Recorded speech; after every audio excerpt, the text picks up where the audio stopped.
that side's in the shade, or Okay. yeah, or Yeah. I'll go there. or for mom. Maybe mom wants to be here. Mom, why don't you go here?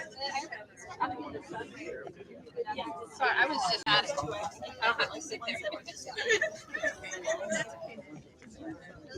Oh, did you undo it? Oh yeah, no, I just had to turn it because I didn't turn it off, but I just turned it so it was in like live stream. Oh, okay. Something happened to the. That's unfortunate. All right. All right. There we go. All right, Clem. Ready? Hey everybody, welcome. Thanks for joining us today. I'm Joe's son Andrew, and on behalf of my mom Jean and my sisters Kelly and Susan, we're so happy to see all of you here today to celebrate Joe. And lift it up for him. He was such an important part of all of our lives and touched us in so many different ways. And tonight's all about a lot of joy. He would expect off-color jokes tonight. He would expect things to be said that weren't maybe just quite right. So don't hold back, right? Just let him go. In talking with a lot of folks and getting ready for tonight, one of the things that came up was Joeisms. The different things he'd say to you or say in a different situation. And I was actually surprised for knowing him as long as I did. And he wasn't that religious, but he seemed to invoke the Lord's name quite the time. Quite a lot, like Jesus Christ, Gene. For the love of God. Creeping Jesus was another one, right? So that's probably about as religious as we'll get tonight, but those were a few of his. And wanted to give a shout out to a couple of folks that couldn't be here. I know a lot of folks that are here tonight traveled from far and near, but I wanted to shout out to his brother Kevin. Kevin and my dad were brothers. I think all my dad's love for the water probably came from his experiences with Kevin. And watching those two near a boat, near a beverage on a boat, was a lot of fun. Like if you could spend time with those two together in a marina, it was a pretty good time. And he passed on that love of water and being out on boats from that. And although Kevin couldn't be here, Kevin won. We do a K3 here. So K3 and his sister made it. So K3 is living proof that, personality gets passed down, right? Best parts of personalities can get passed down too. It's not just lack of hair or eyebrows. So it's pretty informal tonight. We have some folks that wanted to say something, but we're going to also open it up to other folks if they wanted to hop up and have a minute to say something about Joe that touched him. And we'll kick it off. We've got a slideshow that's just running next to us. That's different pictures from all of Joe's experiences and adventures. And hopefully you all got a chance to peruse some of the photo books in the back and take a look at those pictures and see what a rich life he led, from just good times to technical success and deep thought and fun. So he really rounded out the whole picture. So let's get another Joeism.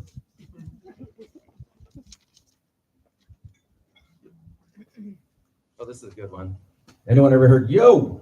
That was like what I thought my name was for a long time. Because it was whenever I was doing something I wasn't supposed to be doing or was looking to be found, was yo. And then it also became Yo Jose for my dad, for my mom. So that was our family call, was yo. If you were at Disney or else and it was busy, you'd just hear this yo. I think that was for me, and you'd go yo. And then one would bounce back, and that's how we found each other before cell phones, was just yoing.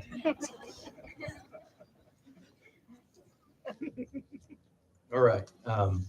Kel, you want to come up?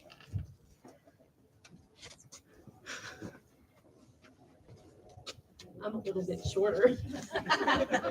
A whole lot shorter. Yeah, I got passed up by everybody in my family. Now I'm the shortest one. Really, I just wanted to speak about my gratitude of having such an amazing dad. We all ended up, me and my kids, we all chose science. I'm so thankful for immersing us in science and then also the outdoors. We just loved all aspects of that. We camped and being in the outdoors always makes me a happy person. But I'm very thankful for the science aspect. It's brought me joy. Both my kids have chosen that to study, and hopefully it brings them joy in their futures. I'm also really grateful for all the travel we did. We went everywhere. I remember thinking so-and-so got this new thing, or so-and-so got that, or they got a new car. My dad said, "You want to own things, or you want to go places?" I want to go places, right? We tried to do that in our family, recreating so many of the same things that I did with my parents because they were so wonderful, going to national parks, going overseas. We didn't quite get the cross country. We went halfway in the RV. We were a little bit older then, and the RV was a little bit smaller. I don't know. The green van we did it in seemed immense. I don't know. It seemed to have rooms in it. It wasn't just us, but it was all my cousins going with us too. I also have a lot of gratitude for just how our family was always being redefined. I think one of my friends told me this quote, and I really feel it's true for my dad and my parents. It's treat your family like friends and treat your friends like family. And I think that's what my parents always did. And it's made such a rich experience for all of us. I look in this crowd and all of the wonderful notes that we got online from my dad, and I'm just deeply appreciative of that. And one particular aspect of my cousin Chris is here. We did a lot of traveling as kids, and I can tell you that we knew all of our cousins, whereas so many of my friends don't know their cousins, like we did. And I am so appreciative that they became, second siblings. And just the adopting people never stopped. We have our Richland families here, and thank you so much for coming. It just means a lot. Appreciate it. But I don't want to get too sad, because my last point is what I'm really thankful for is the laughter. I can tell you that my dad never lost a sense of humor. Even this last year was a tough one, folks, but he still was making us laugh, making me laugh. And we had a great Father's Day with him, and he was making us laugh that day. So it's just I have deep gratitude for how important laughter is in the family and for us as people. So thanks, Dad.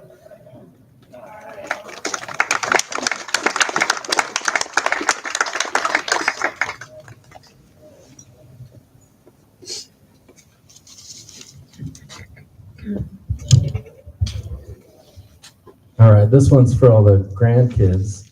When they would have something left over on their plate at dinner, he would look at them and say, "That's going to be under your pillow tomorrow. You better eat that." So the whole reason we came out to California was because of my father's work. He worked with NASA, and he was intimately involved in the Hubble Space Telescope, and that's what actually brought us from Maryland to California, and why California has always been connected to our family. We've got the fortunate to live on both coasts, and it was amazing. We got to experience the Chesapeake Bay of Maryland, and growing up swimming in an estuary and catching crabs and getting stung by nettles and being on boats. And then when we came out here, we got to learn something totally different. You don't really swim in this ocean. It's pretty cold. There's sharks. But we did different things. We went to Yosemite. We started getting a ski cabin up in Tahoe, and that really informed our family's fun times. I did a ski lease with friends from work, and we would drive up. And I remember the first year he'd start getting me out at noon on Friday to drive up to Tahoe, and then it was, oh, we'll just leave Friday morning, and then it was Thursday night, and it was Thursday midday. So he really trained me well, right? So through all those science connections, a lot of really talented people and a lot of fun people, and one individual that sent us a note was Daryl Story, or Darrell, as my dad would call him. And when Susan suggested this place, we thought it was so fitting because of what's going on here at Chabot, and such a nice tie-in to kind of celebrate the fun side of my dad and the technical side of my dad. And a lot of people are look at the stars with wonderment. And what my dad would say about Darrell is when Daryl looks at the stars, he gets homesick. So Daryl, hopefully you're tuned in for that one. But this is what Daryl wrote, so I'm just going to read it real quick. So it says, from my heart to you and family, a few words for my best friend, Joseph Ryan. Joe was the first and only person in my life that I had asked if I could be his friend. A flaming spirit so unique that I was compelled to become part of his life. As a result, Joe gave me the best 17 years of my professional and personal life, a wonderfully relentless spirit that drew it all in with a sense of humor rivaled only by George Carlin. Once I had arrived late for his daily HST ops meeting and tried to slip in unnoticed, but with all of those reading glasses hanging on his head and always looking for them and always forgot where they were on his head, he picked up on it seamlessly and wove a little fatherly advice into his ongoing dialogue by simply stating, Daryl, the Prince George's County Drug Display in Building 3 foyer is for display purposes only, not for actual use. I howled as hard as anyone in that meeting. He had me slayed with that look on his face. Life was always funnest with Joe, Jean, Kelly, Susie, and Andy, from ski trips to water skiing in Chesapeake Bay, spaghetti bowl with sea nettles. It was always a true journey of the unexpected, over the road, less traveled. I recalled one morning when Joe was grumping his way all the way up a ski lift at Tahoe, and on completing his first run, he says, hey, that was really pleasant. One could never guess the Joe Ryan perspective or actions. He always delivered, always with perfect timing. I think his intellect and acumen for humor was best example during a final shuttle payload inspection with Hubble Orbital Systems Test Host team in 1998. The shuttle was vertical on the launch pad, giving us a final opportunity to inspect our integration configuration. We were concerned with the heavy vibration emittance of another experiment that it would interfere with one of our experiment's measurement sensitivities. The team responsible for that experiment consisted of overly self-important techno turkeys and general all-around coconut tie. So the motivation was firmly established for the following scenario. As we were standing on the landing doing a visual inspection of our experiments in Shuttle Bay, Joe whispers to us, hey, I think we can sneak in there and cut all their power lines while nobody is looking. I almost fell off the viewing platform. For me, that was a once-in-a-lifetime priceless moment.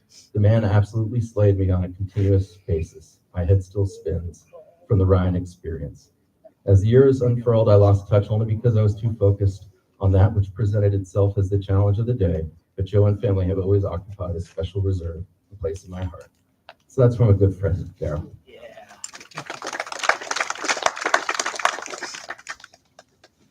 So I've learned a lot of things from my dad, some good, right? Some not so good, but I like to tell this story as a segue from the ski trip is he had taken me out probably on a Wednesday at this point. We went skiing for the weekend and we were coming back and he got pulled over in Vacaville. And it was a young police officer, he was probably 25 or 26. And so we were on the side of the road and the officer kept going, well, Joe, do you think you should be driving that fast? You know, I know you just were coming back from Tahoe. You got a kid in your car, Joe. Do you think you should be driving that fast, Joe? I'd just like to talk to you. And so my dad goes, did we go to high school together? And the young officer kind of gets stunned and looks, and my dad says, it's Mr. Ryan. Thank you. Officer disappeared, came back with a warning. All right. Miss Eileen, are you ready to come on up? Everyone, this is one of my parents' lifelong friends, Miss Eileen. Her and Ed, her husband Ed, shared many adventures, lots of sailing time, lots of work time. We're so happy you're here. So thanks. So to take off from the Durrell, Yeah. Joe had a lot of nicknames for people. And at RCA, he would call people, let me see if I can find that.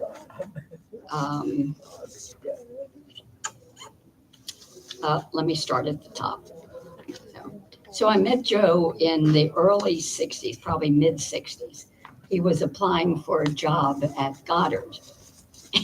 You know, that 171 form that you fill out, you know, on one of the pages, it has a big list of questions. Are you gonna, do you swear to support our country? Have you ever been arrested? Are you gonna kill anybody? You know, all those things. Well, Jean had filled out the form, and when it said, do you swear to protect this country? Jean checked no. And have you ever been arrested? Yes. And on down, she had the answers in the wrong columns. So I happened to be the secretary in the office, and I took the form, and I lived kind of close by to them. So I took it to the house and said, Joe, I don't think you want to submit this.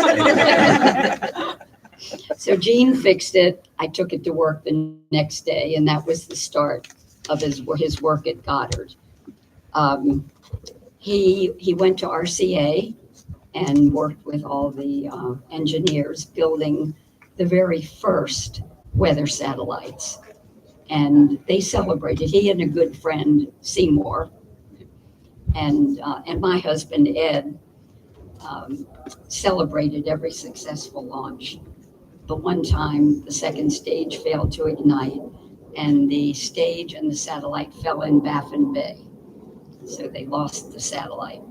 So Joe and Seymour decided, well, heck, we have parties after all the celebrations. We need a wake for this one. So they built a little baby casket, put a model of the satellite in it, and had an incredible party. RCA management wasn't happy, but the engineers were. They have So- no sense of Yeah. humor. They had a really good time. So, here it is, the nicknames for everybody. One of our friends, he called Fang, and it's an acronym, and I'm not going to say what it was. Another one was the Gambler. Another one was Ding Dong. I was Smoke. No, I was, I forget what I was. Ed was Smoke. Another one was Lizard, Joan of Arc, and he just loved telling jokes. You know, as Andy said, he could be a stand-up comedian. So Ed introduced Joe to skiing, and you all know how that caught on. Well, they also introduced him to sailing, and Joe really took to it. He brought Jean along sometimes.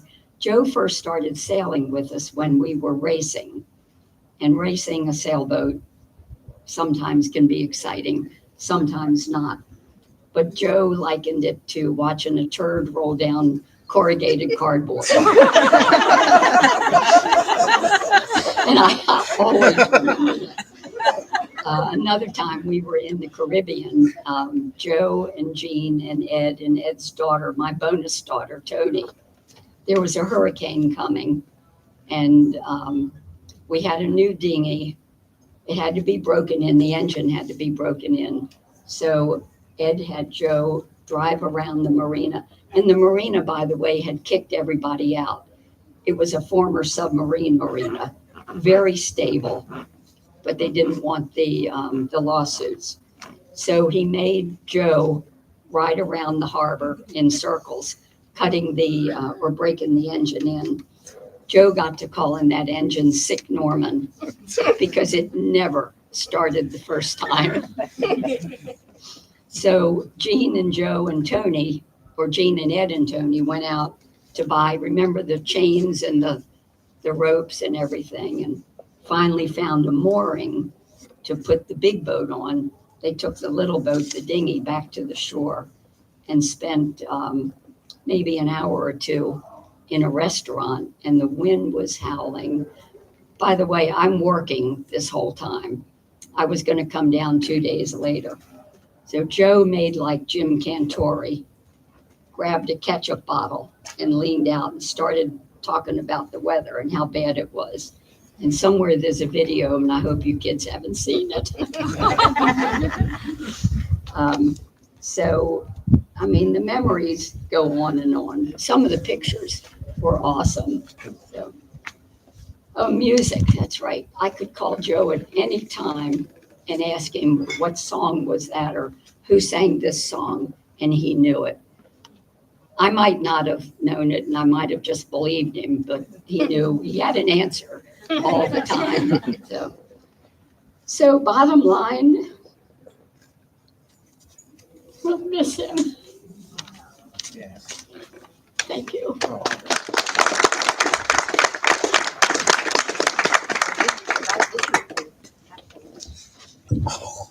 That's Ed. That was Joe. That's Eddie, right? We got another Joeism. We need to get out there. That Ed was Fast Eddie. Yeah, Oh, Ed that's was right. Fast Yeah, Eddie. All And right. my dad was Captain Nice. right. Captain Nice. Or Skippy, right? That was- Yeah. or Skip. Here's, these Joeisms. They, I don't know if you have to hear it 3 times or once, or the timing just needs to be right. But I say them now, without always necessarily realizing where they come from. So my kids get to hear this one now. But my dad would always tell me about the golden rule, right? He makes the gold. He makes the rules. So I say that now without even thinking about it. Just comes out, right? And then another one that, when they were living in Tahoe near us, it was in Nevada, right? They have sports gambling in Nevada. And so my dad liked to watch some football and place some bets. And, I was like, oh, how much are you betting on this? Like betting $5, but he would call it the Irish stock market. Like, yeah, I'm gonna get up early, grab a cup of coffee, and go down to the Irish stock market. So me and all my friends call the sports book the Irish stock market. All right, so we have another gentleman, a couple, Frank Carr and Ann, I believe. They sent a little note here that I'm going to read on behalf of Frank about my dad. I was a colleague and a friend of Joe's for many years during our work at NASA. He was one of a kind. He could get things done while others wondered where to begin. Even more significantly, he wasn't deterred if the task seemed impossible. For example, when I asked if he could oversee the installation into the spacecraft of all the Hubble telescope science instruments, even if it meant moving to the West Coast, he discussed it with his family and agreed, thus becoming a Californian. This was not only a big job, but a crucial one for the Hubble mission. Again, Joe was successful, as was Hubble.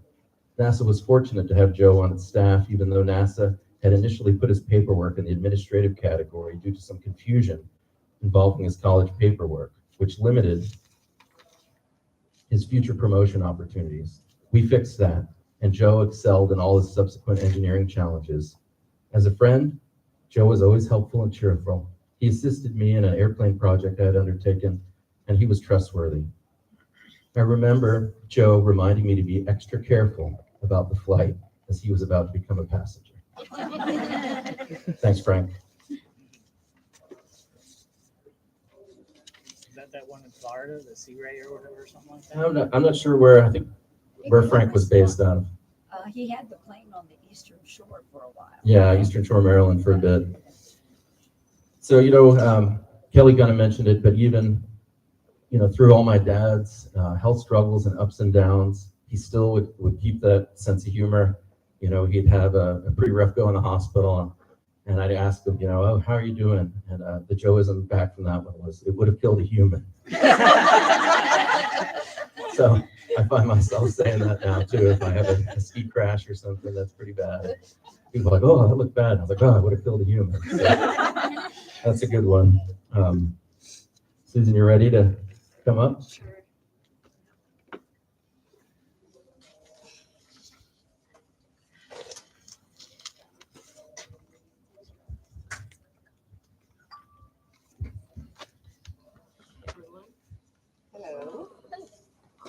see all of you.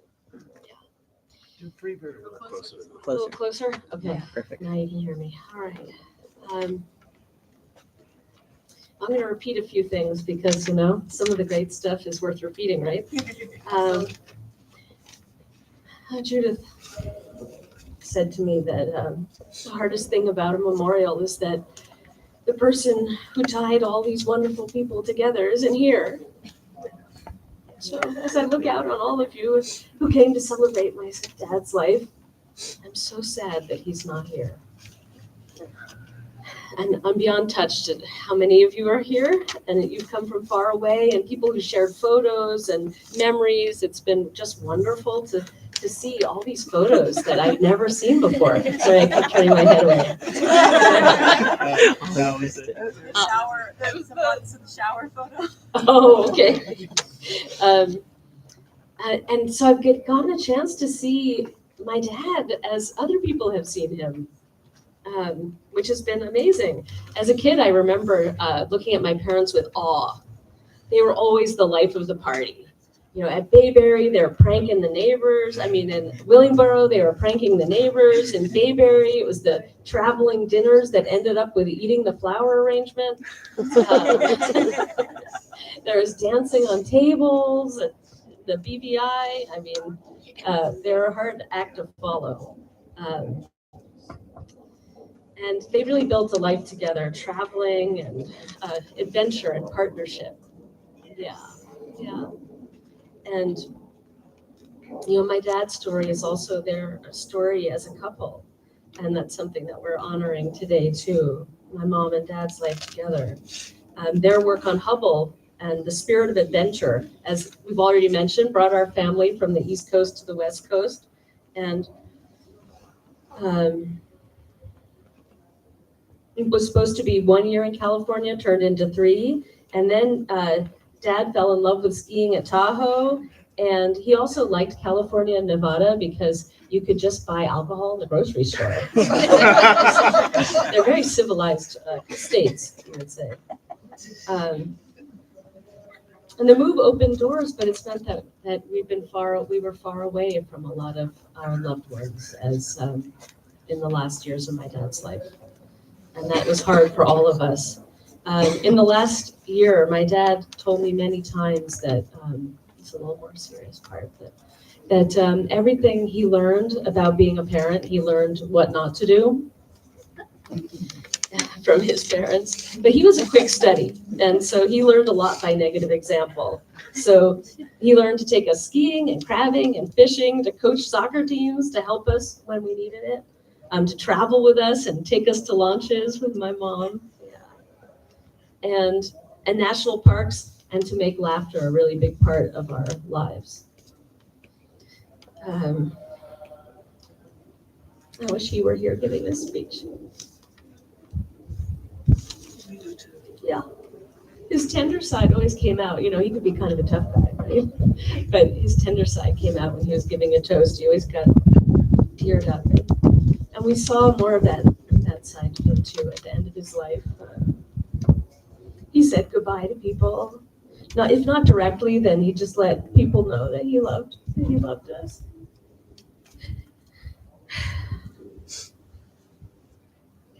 He said goodbye in many small ways. On Father's Day, you know, we all were together, and as you may know, he died 2 days later, and we heard through one of the nurses that he had said. She asked how his Father's Day was, and he said it was good.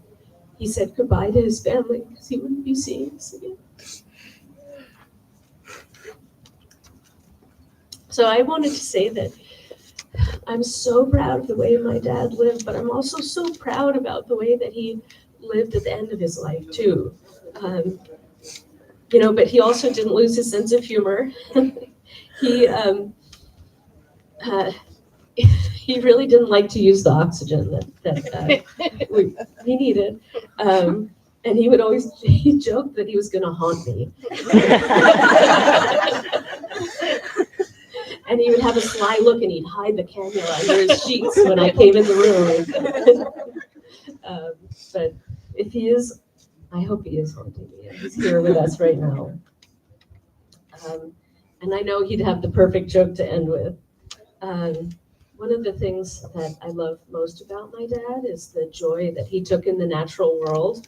And he invited everyone to share in the wonder and the awe of a gorgeous sunset or a mountain lake or a bald eagle.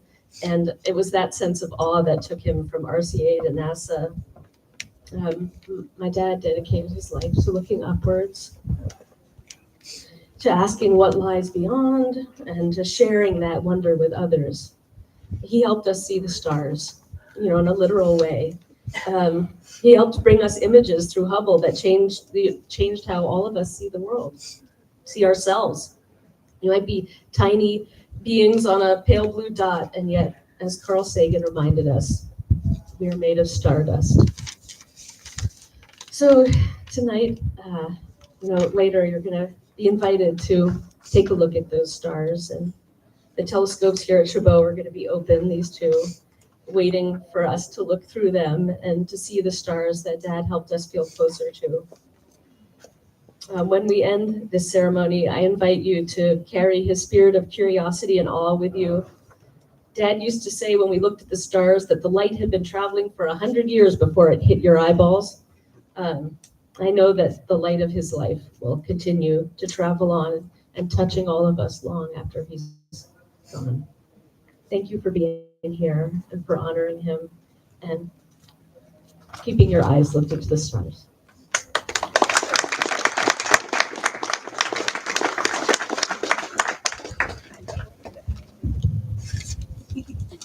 All right, another Joe is just next to him. So with different ailments, he would do it's talking to him, right? So after a day of skiing, his knee would be talking to him, or he played some pickleball, his hip might be talking to him. And so I now will say that with my ankle or my hamstring, that goes like, my hamstring's talking to me. So that's another Joeism that is a nice way of framing the ailments that come and find us. We're going to have my mom come up here in a minute.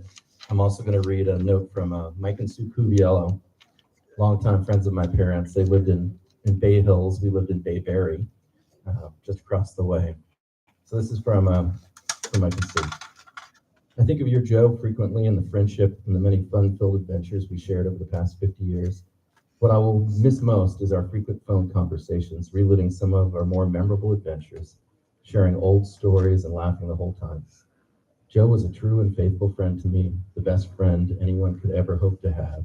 He'll be missed and never forgotten. Short and sweet, with a tear from our heart, Mike and Sue.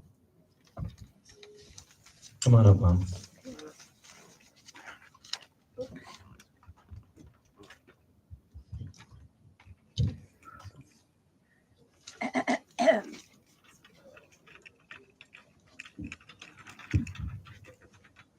I'm gonna sit on my Yeah, walker. I think that's a good idea.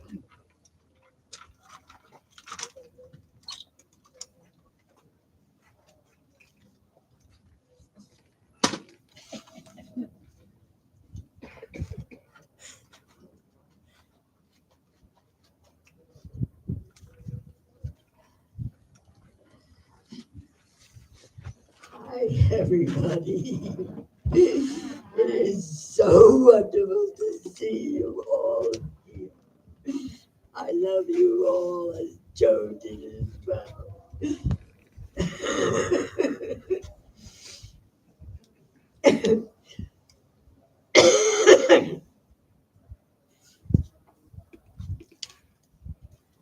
Just to add to the variety for the spice of life, I got diagnosed with Parkinson's disease. It's been really a pain in the butt. I really don't like it at all. But it's something that's not going to conquer me. I will conquer it. I had to listen to everybody to make sure that I didn't repeat different things they would say. But I will mention some too.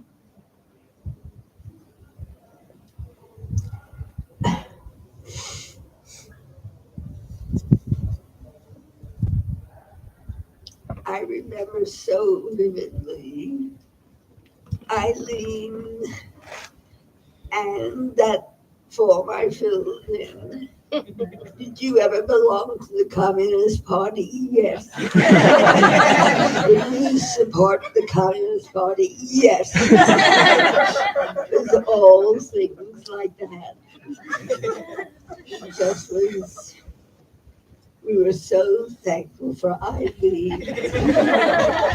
She called Joe and she said, Joe, Jean did a great job in filling out the forms and that. It was very neat. Checked just the right size and everything. But she said, checked everything that was not good for you. I think she wanted to know that I not want him to move to Maryland. No, one of the things that Joe and I said when we got married, he did the job. And wherever the job would take him, that's where we would go. And I would take care of the home. And I did that.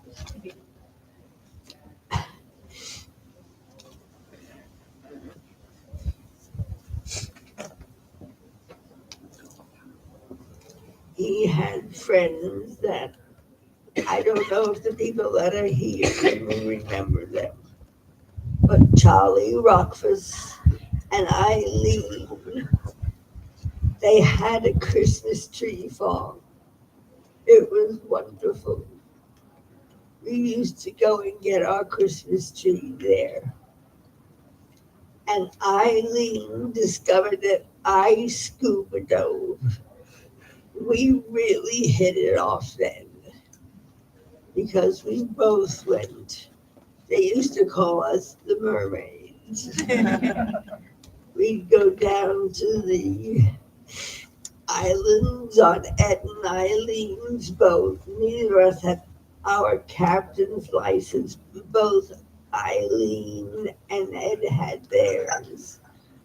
We were a terrific crew.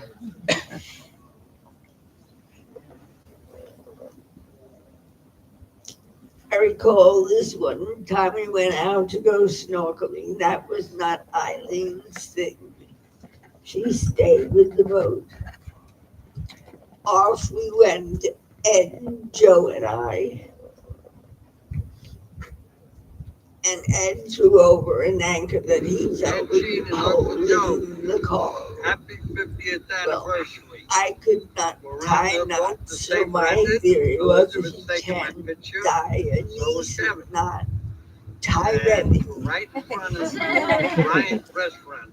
I don't know the name for now. He decided it was time to go back to the boat. It was the sign of Ryan's restaurant. And we looked up Okay. for Let the me thing. say It hi. was nowhere around. In fact, it was drifting with the current All right. way off. You do it with it. Jump. They both said that they were going for it. I said, there's no point in three people going for it. So I went back to the boat where Eileen was. And I got on. She could start the boat. She could move the boat. And I'm a pretty good helper. The guys got the dinghy and came back. I said, Ed, if you can't tie a good knot, at least tie many. We had such wonderful time with the people that are here. Joe Shikawa and Kathy are longtime friends. We have traveled everywhere with them. To Japan, China, Africa, everywhere. Luke was in charge of the thermal stuff. Is that right? You, Thermal control. the Yes. thermal stuff.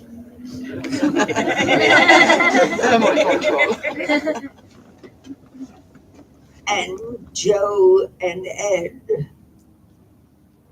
No, Joe and Luke would go in Joe's government car, and Kathy and I would take the contractor's car. We always had some dark chocolate. We went to the winery. It was wonderful.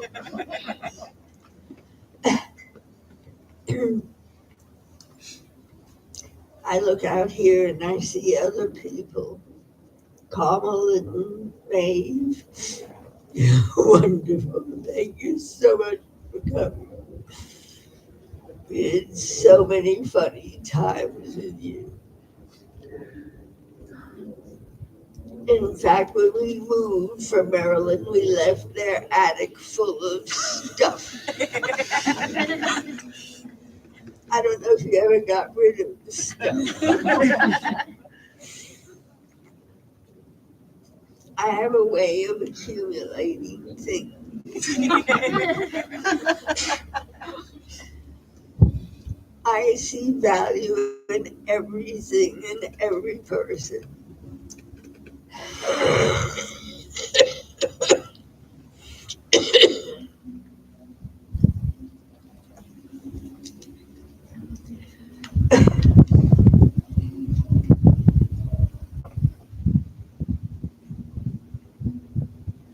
That Joe Cantori story was really funny because I forbid Joe to use any curse words around the children when they were growing up. You could not say anything about a flock of flying flickers. But Joe did this Cantori story about the hurricane that came in. And I'd forgotten that he used his favorite word. And I said to the kids, I said, why don't we watch this video from the islands? Well, Joe effed everything. The waves, the trees, everything there was. He was delightful.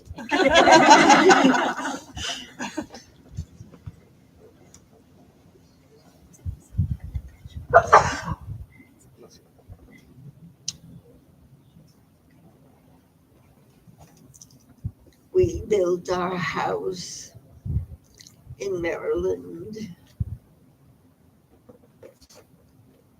It was a modern house. It was 2 stories on the land side, but on the water side, it was 3 stories. We discovered that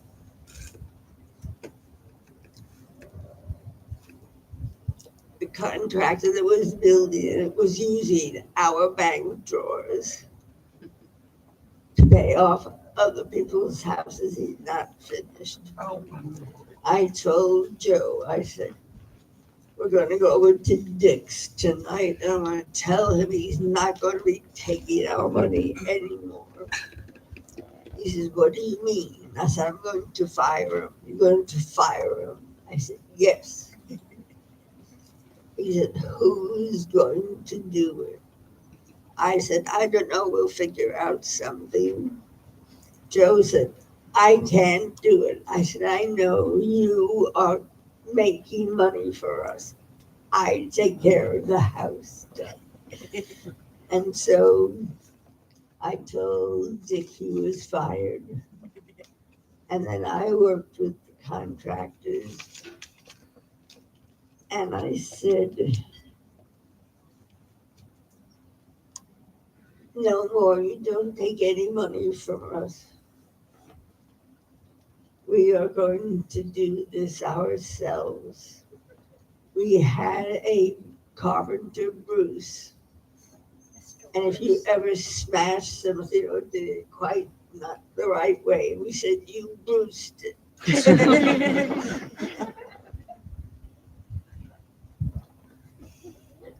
when we first came out here, we met people out in California. Celine, right here, worked on the program. She was a wonderful woman.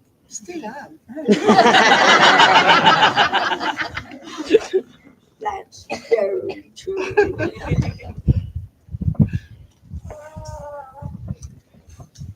Have a drink of water.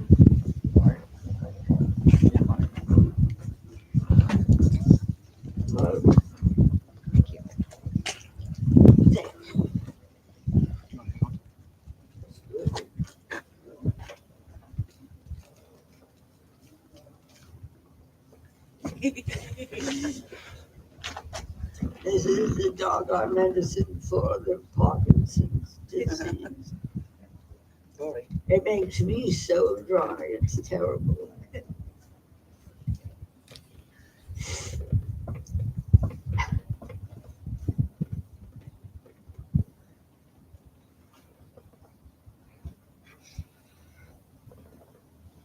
I was talking about Sabine. Well, while she came, she met somebody from the British Aerospace, an Englishman, and they married. And then they had a son. None of his family was here, none of her family was here. I said to Joe, she's in labor, we have to go to the hospital. He said, why? I said, she can't be there by herself. So off we went. You know how you walk in, they say, who do you want to see? And we said, well, Sabine was in labor. She said, oh, you must be the grandparent. Joe said, no. He didn't want to be thought of as so old that he could be a grandfather. And I said, I'm her Aunt Jeannie. And they called upstairs and said, your Aunt Jeannie's on the line. She wants to come up. She said, I don't have it. And they said, your Aunt Jeannie is here. And she said, I don't have an Aunt Jeannie. Her husband said it one more time. And she said, oh, that Aunt Jeannie. We have been close friends ever since. She has a daughter also, Emily. And Andrew, I think you were one of the first to hold Christopher. It was the first time you held the baby too. And Kelly and Susan also.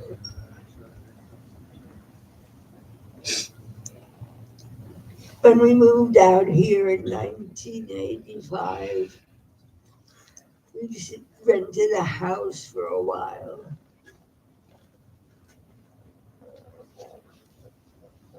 We did not get along with the lady that was renting it. We ended up moving to an apartment. It was actually a condominium apartment. And we met people that have been our friends for years and years and years. Nancy Martin and her son, Brian.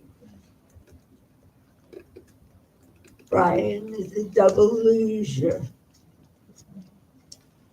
He got, what was it, a silver and a bronze? He's a wonderful athlete. Nancy is the person who leads you to all the bad, wonderful things there are to do. I went to Burning Man with Nancy 4 times. It was wonderful.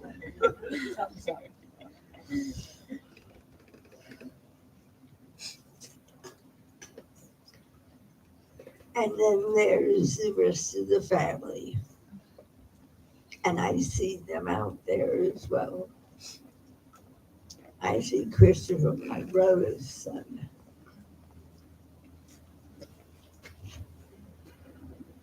And who's down there?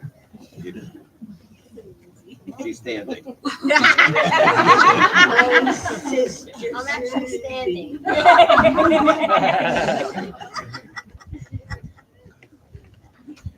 I love you, Susan. I love you. My older sister cannot come because she has some heart issues. But she'll tackle those too. And then there is Joe's side of the family as well as here. There is Mary's son, Mark. Mark is the most wonderful guy in the whole world. And then there's K3 and his sister Lizzie. The K3 came from Joe's brother, whose name was Kevin. He was actually Joe's cousin. But his parents died when he was very young. And the Irish thought, well, they could handle it because Joe was only 2 years older than Kevin. And after all, they had a whole 1-bedroom, 3-floor walk-up. There was Joe's mom and dad, his sister, his older brother, Joe and Kevin. And I don't know if you've gotten to read the obituary that Susan wrote, which was just lovely. But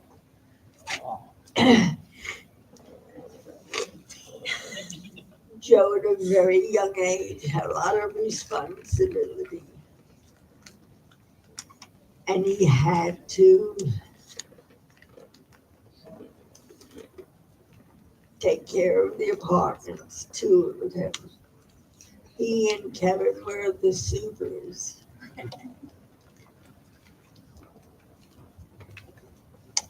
They took care of everything. And then there's our friends, Larissa and Vitaly and their daughter, Zhenya.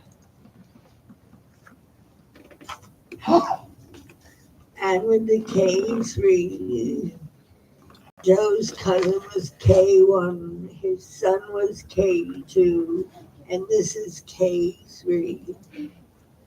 And Joe said to him, if you name a son Kevin,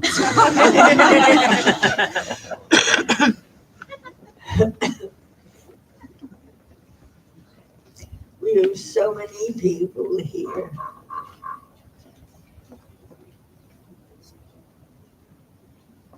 And a lot of the young people have a lot of art in their background or music.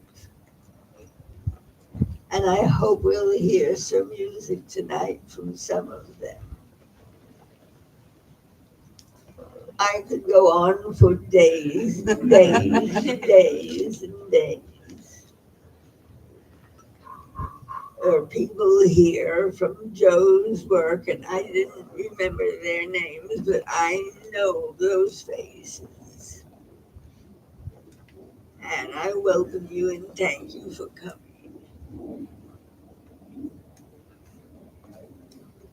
There's also Mike Gunter here, who is a wonderful man, and he will be the father of my grandchildren for the rest of his life and their life.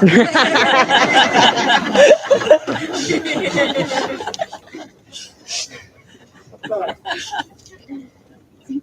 I always look at the good side of things. And that is, we got 3 additional children from Judith's family. I love you all, and if I haven't said your name like my sister Susie, I can see over here Joe's nephew, Mike, and Annette, his wife.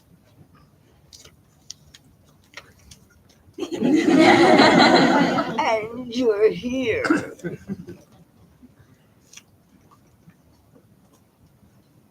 I love you all.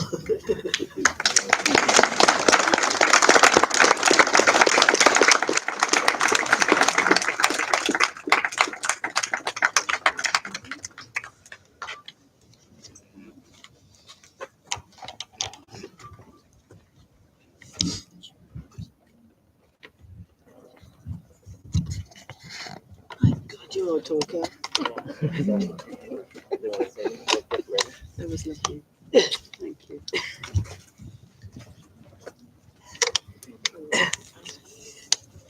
We love you, Mom.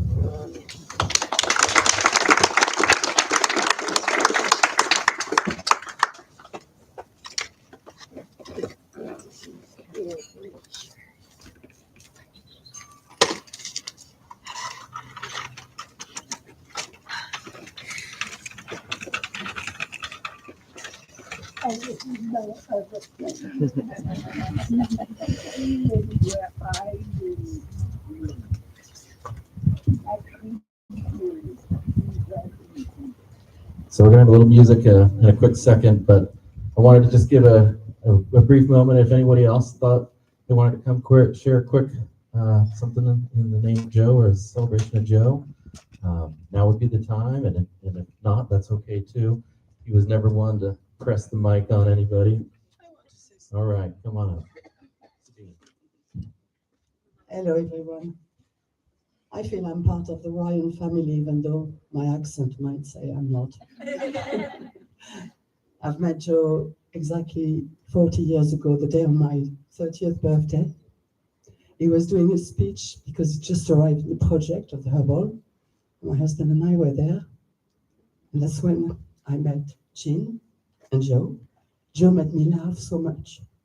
And I said to my husband, "You're fucking lucky to have such a boss." And then I realized I was fucking lucky that his boss had such a lovely wife.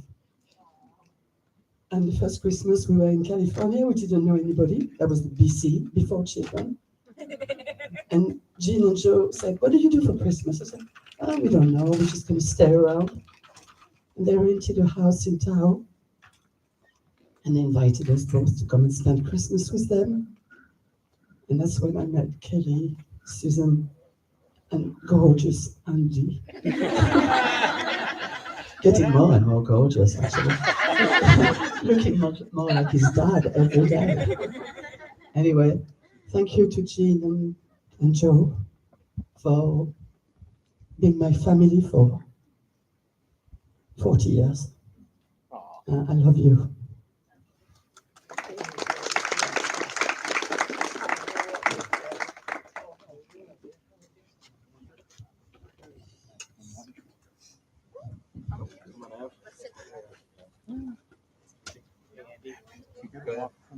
You don't want to get up there.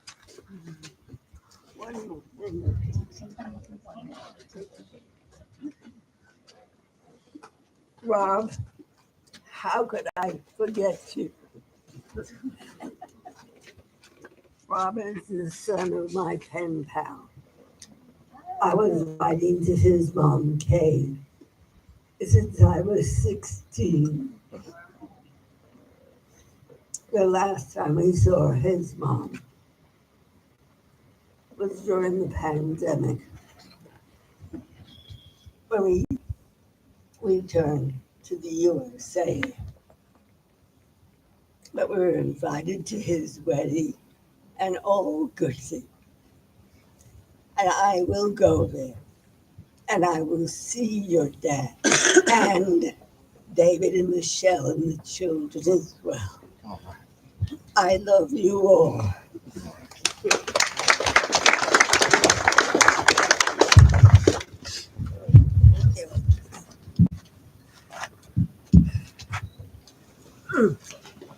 Hi, so I'm her sister Susie, Jean's sister. Susie was not easy being the youngest of three girls. But Jean helped me so much all through my life. She was a wonderful sister. And when she married Joe, our whole family was invited to enjoy their life, and we enjoyed it so much. We went to Maryland, we had the crab bakes, and we were so excited by all they did. And Gene and Joe were so generous to all of us, our children, and everyone, and to our father and mother. And Joe was just a very wonderful brother-in-law. And I was very lucky to have him and to have my sister Jean. And I just think it was a marriage that was so exceptional and wonderful for so many years. They have a wonderful life, wonderful children, and so many great memories they made for all the rest of our family. And Chris is here with me from my brother, that's his son, and we would all like to be here. And those of my family, Jean's family, that couldn't be here, they all said they're so sorry they can't be here, but they are here in heart. And thank you to all of you. Joe was just a great, great brother-in-law to me. Thank you.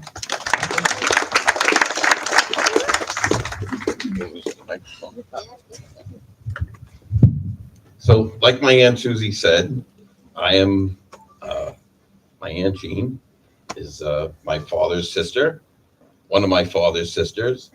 And I'll say this, that they always opened up their house for everybody. And I know all of my cousins because of them. But mostly Kelly, Susie, and Andrew are like a second set of siblings because I spent so much time in Bayberry, to the point where when I graduated from grammar school, rather than go to all my grammar school graduation parties, I went down to Maryland and helped them pack up, and I got to go cross country with them. And that was probably one of the best experiences of my life growing up. You got a funny story for Andrew. So Richard, Joe used to like to call Richard Dick. And Andrew, as a young boy, wanted to know, Mom, why does Dad keep calling Uncle Richard Penis? And that's one of the funniest things that I could think. It's just, but the best parts were growing up together, having an aunt that was like another mom, always took me in, was happy to have us there for the summers, always had us there all the time, and Uncle Joe as well. And he'll be surely missed. He was a great person, and I'm better for having him in my life. And I think we all are better for having him in our life, and that's what we want to remember about him. Great person. Thank you.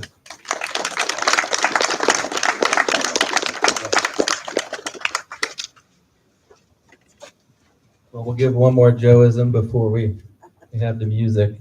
And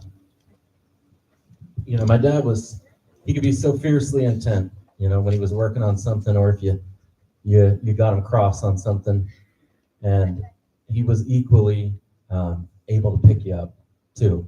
When he knew you needed some support, he could say just the right thing at the right time and believe in you.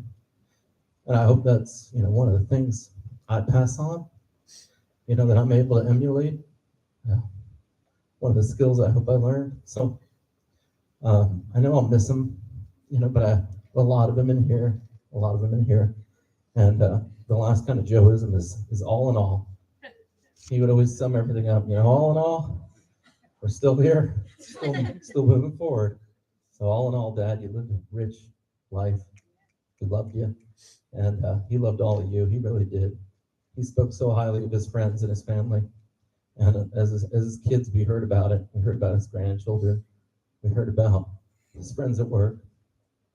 He loved a lot. He hid it a little bit, but we got to see more of it. These last few years, he really let the guard down, and he realized how sweet he was. So, all in all, come on up. This is Leo, everybody, and Joe's grandson, Evan. Feel free to sing along. Yeah. You want to do Mike? think they're just gonna go for it. Sing along, everyone.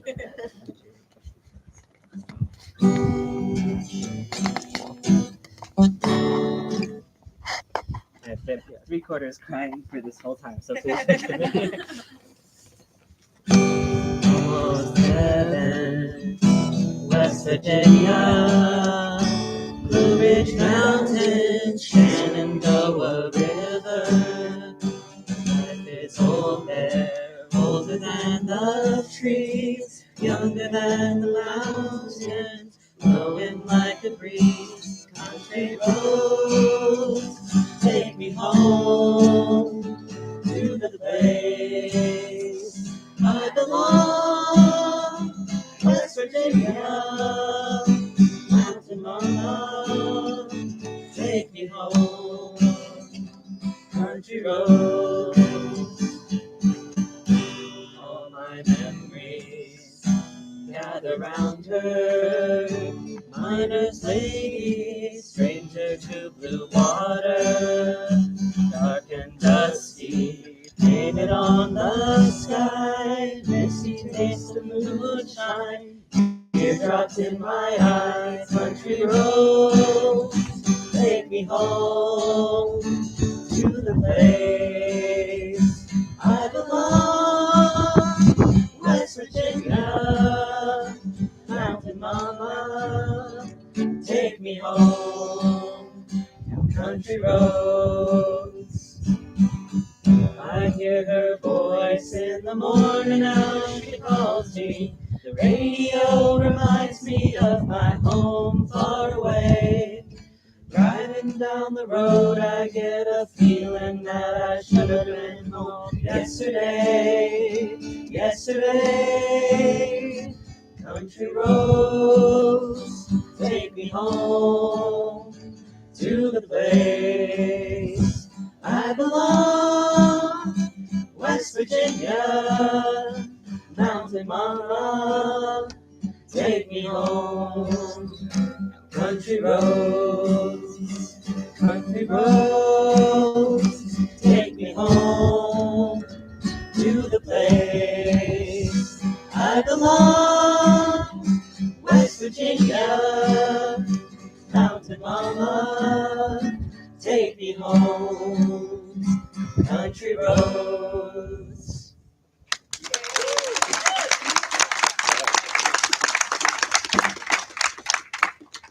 Well, that's it, everybody. I'll tell a quick story. All right, come on, John. So I'm John. I'm married to Kelly, and so just things happened all the time. So I just was thinking, I'll pick this one or whatever. But I married into this family late too, and so it was like a lot of eye openers. But so they went on I think Joe actually was like, because finally he had to give in and give her the trip she wanted, which was to Antarctica. He's going, Antarctica, there's all these places, there's nothing there. But anyways, and it's cold. And so he finally gave in and they went. And so they had a good time and they came back and we picked them up at the airport. I picked them up at the airport, whatever, right? Brought them home. And they would stop at our place because we live around here. And, nobody wants to continue after a long flight to go, up to Tahoe, drive to Tahoe or anything. And so they're going to stay with us for a night or two. And so they come in and they're wide awake.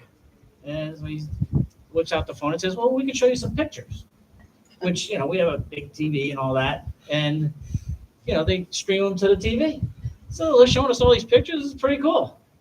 And then eventually they got to one and they're standing about 6 inches deep, or no, probably more like a foot deep in water in bathing suits. And Joe goes, oh yeah, this is where they made an announcement, said anybody who wants to be able to tell people that you swam in the Antarctic or whatever, right? Now's your time. It's almost 50 degrees or something, as air temperature or whatever. And so they took him out there and they said you could swim around if you want, but at least you got to get your head under there and everything, and then say you were, that you really swam there, right? And so the next picture, they're in the water, because these are pictures that the cruise people are taking, right? And then they're up and they're soaking wet. And the look on Joe's face, I was like, wow, Joe, that looks really cool. Was there shrinkage? He says, shrinkage? I thought I had a second navel. So that was kind of just all the time stuff like that happened. So I really enjoyed Joe. Right? What are you going to do? All right, everybody.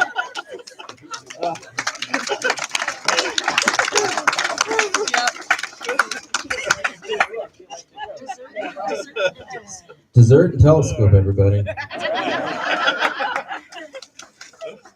Thank you.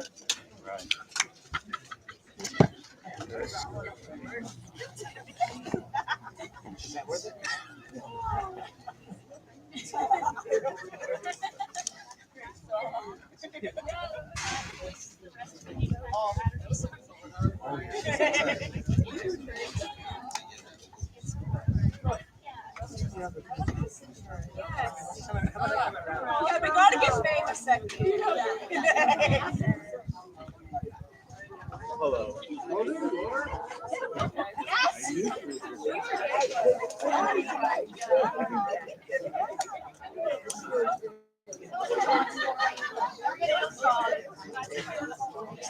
Oh, no. Muy bien.